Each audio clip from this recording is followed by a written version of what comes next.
Hey y'all, Shelly here with another tip for hospice nurses. So today I'm talking about the timing, the regulatory timing of certain things, because I see a lot of confusion about it and I get a lot of questions.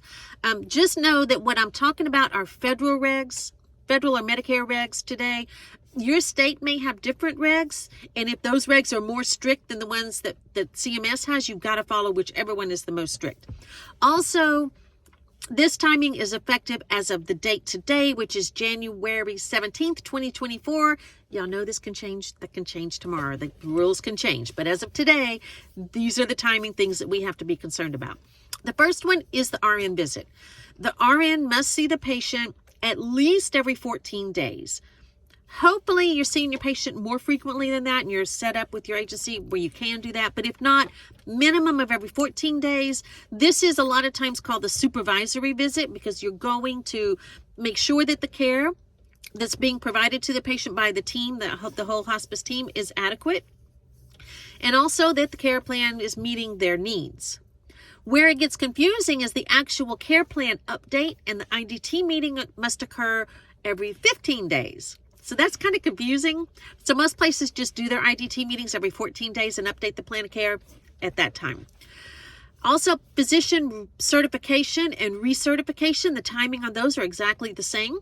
It is no more than 15 days before or 2 days after either admit or the recert is due. That's when your written recertification can be done. Most places don't like to talk about the 2 days after, so there's just the 15 days before. It cannot be 16 days before, no more than 15 days before on the written.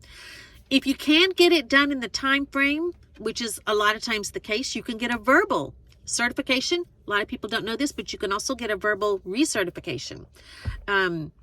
Timing is the same, 15 days before.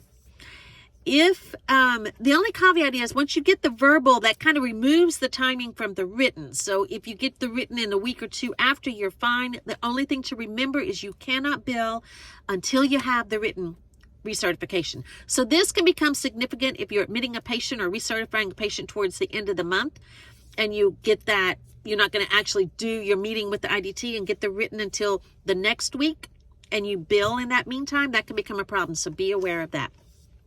The face-to-face that happens in that third recert period, no more than 30 days before the recert is due.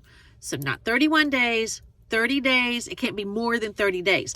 The thing to think about with that is the purpose of the face-to-face is for the physician to use that information to determine whether they're going to recertify the patient. So you don't want the face-to-face to be after the physician recertification because that timing is just off.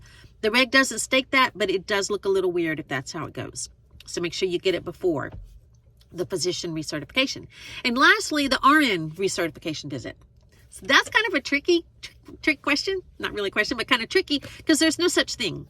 There is no regulation that governs or it talks at all about an RN recertification. This is something that we started doing many years ago to gather as much good information together for the physician to have available to use when they're doing their recertification. So never hold up a physician recert because you don't have the RN recert.